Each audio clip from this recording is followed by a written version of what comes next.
What's going on, class? My name's Evan Coleman. And to start off this video, I want you guys to imagine that you're an Olympic athlete and you're training for the next Olympic Games and your coach is pushing you way harder than they should be. You're overworked and your coach has no way to determine that you're actually giving everything you have.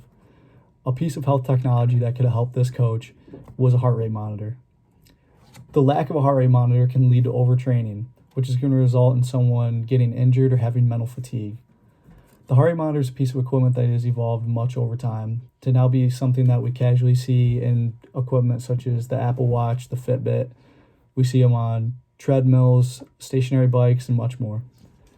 The first heart rate monitor was the electrocardiograph, which was developed in 1895, and that piece of equipment was the size of an entire room. Almost 80 years later, we saw the first wireless heart rate monitor, which was developed for the Finnish national cross-country ski team in 1977.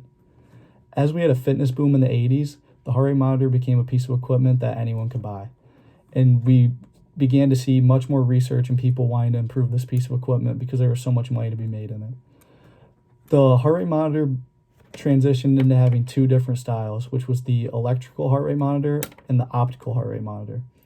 The electrical heart rate monitor is a piece of equipment that you see located on the chest, and it directly measures your heart rate and then uses radio signals to give that information displayed on another piece of equipment.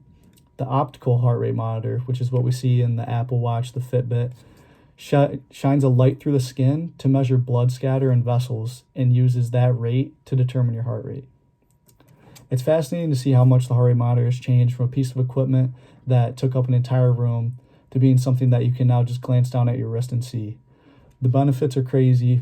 It not only does it help athletes, but people with heart conditions are able to constantly view and measure their heart rate and then relay that information back to their doctors.